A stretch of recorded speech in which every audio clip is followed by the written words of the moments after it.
Hello friends, ओम श्री गणेशाय नमः। आप सभी का स्वागत है आपके अपनी यूट्यूब चैनल पर।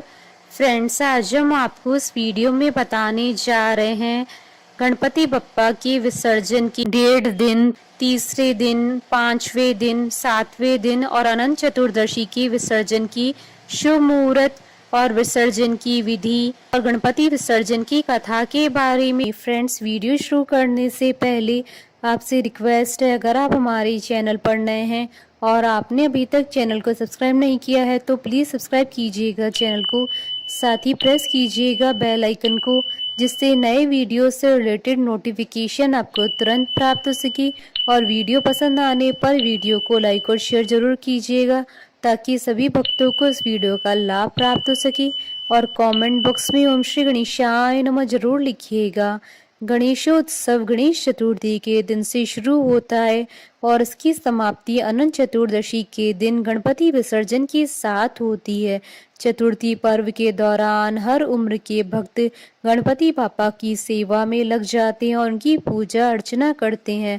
मान्यता है कि इन 10 दिनों के दौरान भगवान गणेश अपने भक्तों की मनोकामनाएं पूरी करने के लिए आते हैं। मोदक लड्डू से लेकर पीले वस्त्र उन्हें चढ़ाते हैं। इस दौरान श्री गणेश जी की पसंद की हर चीज उन्हें अर्पित करते हैं ताकि उन पर शिव और पार्वती पुत्र की कृपा बनी रहे। इस पर्व के दौरान गणेश जी की पूजा 1.5, 3, 7 या फिर पूरे 10 दिन के लिए की जाती है। यह भक्त पर निर्भर करता है कि वो कितने दिनों के लिए एक दंत को अपने पास रखना चाहते हैं। इस पूजा की समाप्ति के बाद जल में उनका विसर्जन कर दिया जाता है। लोग उन्हें नदी या फिर समुद्र के जल में प्रवाहित करते हैं। साल 2024 में गणेशोत्सव का प्रारंभ 7 सितंबर 2024 शनिवार से होगा और गणेशोत्सव का समापन अनंत चतुर्दशी पर 17 सितंबर 2024 मंगलवार के दिन होगा। 10 दिनों के दौरान गणपति जी घर के एक सदस्य की तरह हो जाते। जब उनकी विदाई होती है तो उनके भक्तों की आंखों में आंसू आते हैं। अनंत चतुर्दशी के दिन भगवान गणेश जी की मूर्ति का विसर्जन होता है, लेकिन उससे पहले उनकी विधिवत पूजा की जाती है। फ्रेंड्स, अब आइए जानते हैं 1.5 दिन के गणेश विसर्जन की शुभ मुहूर्त के बारे में। 1.5 दिन के गणेश जी का विसर्जन 8 सितंबर 2024 रविवार के दिन किया जाएगा। अपराह्न का मुहूर्त रहेगा दोपहर 1:58 से दोपहर 3:32 पर और सायंकाल का मुहूर्त रहेगा शाम 6:39 से रात्रि 10:58 तक और रात्रि का मुहूर्त रहेगा रात्रि 1:51 से अगले दिन सुबह 3:17 तक और उषा काल का मुहूर्त रहेगा 9 सितंबर 2024 को सुबह 4:43 से सुबह 6:10 तक। और तीसरे दिन के गणेश जी के विसर्जन का शुभ मुहूर्त रहेगा 9 सितंबर 2024 को प्रातः काल का मुहूर्त रहेगा सुबह 6:10 से सुबह 7:43 पर और सुबह 9:17 से सुबह 10:50 तक। और अपराह्न का मुहूर्त रहेगा दोपहर 1:57 से शाम 6:38 तक और सायंकाल का मुहूर्त रहेगा शाम 6:38 से रात्रि 8:04 तक और रात्रि का मुहूर्त रहेगा रात्रि 10:57 से रात्रि 12:54 तक। और पांचवें दिन के गणेश जी के विसर्जन का मुहूर्त रहेगा 11 सितंबर 2024 को प्रातःकाल का मुहूर्त रहेगा सुबह 10:50 से दोपहर 12:23 तक और अपराह्न का मुहूर्त रहेगा दोपहर 3:29 से शाम 6:36 पर और सायंकाल का मुहूर्त रहेगा रात्रि 8:03 से रात्रि 12:23 तक। उषा काल का मुहूर्त रहेगा 12 सितंबर 2024 को सुबह 3:17 से सुबह 4:44 तक और सुबह 6:11 से सुबह 9:17 तक।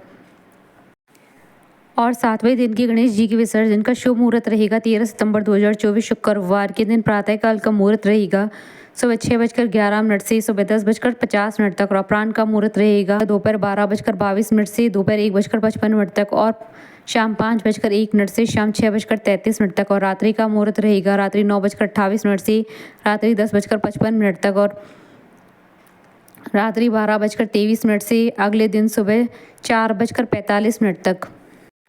फ्रेंड्स, अब आइए जानते हैं अनंत चतुर्दशी पर गणपति विसर्जन के शुभ मुहूर्त के बारे में। साल 2024 में अनंत चतुर्दशी का पर्व 17 सितंबर 2024 मंगलवार के दिन है। चतुर्दशी तिथि प्रारंभ होगी 16 सितंबर 2024 को शाम 3:10 पर और चतुर्दशी तिथि का समापन होगा 17 सितंबर 2024 को सुबह 11:44 पर।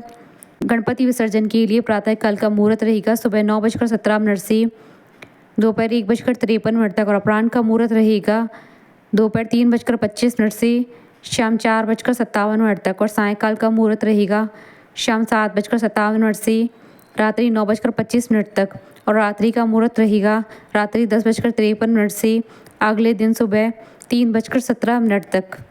फ्रेंड्स, अब आइए जानते हैं गणपति विसर्जन की संपूर्ण विधि के बारे में। सबसे पहले 10 दिन तक की जाने वाली आरती और पूजन करें, विशेष प्रसाद का भोग लगाएं। अब श्री गणेश जी के पवित्र मंत्रों से उनका स्वस्ति वाचन करें। एक स्वच्छ पाटा ले, उसे गंगा जल से पवित्र करें। घर की स्त्री उस पर एक स्वास्तिक बनाएं, उस पर अक्षत रखें। इस पर एक पीला, गुलाबी या लाल सुसज्जित वस्त्र बिछाएं। इस पर गुलाब की पंखुड़ियां बिखेरे, साथ में पाटे के चारों कोनों पर 4 सुपारी रखें। अब श्री गणेश जी को उनके जय घोष के साथ स्थापना वाले स्थान से उठाएं और इस पाटे पर विराजित करें। पाटे पर विराजित करने के उपरांत उनके साथ फल, फूल, वस्त्र, दक्षिणा और 5 मोदक रखें। एक छोटी लकड़ी लें, उस पर चावल, गेहूं और पंचमेवा की पोटली बनाकर बांधें। यथाशक्ति दक्षिणा रखें।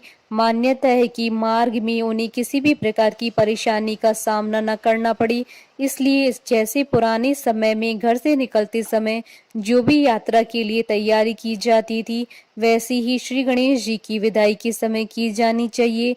नदी या तालाब या पोखर के किनारे विसर्जन से पूर्व कपूर से पुनः आरती संपन्न करें। श्री गणेश जी से खुशी खुशी विदाई की कामना करें और उनसे धन, सुख, शांति, समृद्धि के साथ मनचाहे आशीर्वाद मांगे। 10 दिन जाने अनजाने में हुई गलती के लिए क्षमा प्रार्थना करें। श्री गणेश प्रतिमा को फेंके नहीं, उन्हें पूरे आदर और सम्मान के साथ वस्त्र और समस्त सामग्री के साथ धीरे धीरे बहाएं। श्री गणेश इको फ्रेंडली है तो पुण्य अधिक मिलेगा, क्योंकि वह पूरी तरह से पानी में गलकर विलीन हो जाएंगे। आधे अधूरे और टूट फूट कर एक साथ नहीं रुकेंगे। इसके साथ ही सभी इस बात की प्रार्थना करेंगी भगवान अगले साल उनके घर जल्दी आए। फ्रेंड्स, अब आइए जानते हैं गणेश विसर्जन की कथा के बारे में। इस कथा के अनुसार एक बार महर्षि वेद व्यास ने भगवान गणेश से प्रार्थना करते हुए उनसे महाभारत लिखने का आग्रह किया, जिसका वर्णन वो खुद करते हैं। गणेश जी इस शर्त पर राजी हुए कि वो बिना रुके एक ही बार में महाभारत की कथा उन्हें कहें। वेद व्यास जी मान गए और उन्होंने आंखें बंद करके महाभारत की कथा कहनी शुरू की। उन्होंने 10 दिन बाद इसे पूरा करते हुए अपनी आंखें खोली और वह चतुर्दशी का दिन था। लगातार लिखते रहने के कारण गणेश भगवान का शरीर आग की तरह तप रहा था। महर्षि ने उन्हें पानी के कुंड में डुबकियां दिलवाई ताकि उन्हें आराम मिल सके। इस वजह से गणेश विसर्जन की यह प्रथा आज भी उनके भक्तों द्वारा पूरी की जाती है। बोलिए भगवान गणेश जी की जय। हमारे साथ इस वीडियो में अंत तक बने रहने के लिए आपका धन्यवाद। ओम श्री गणेशाय नमः।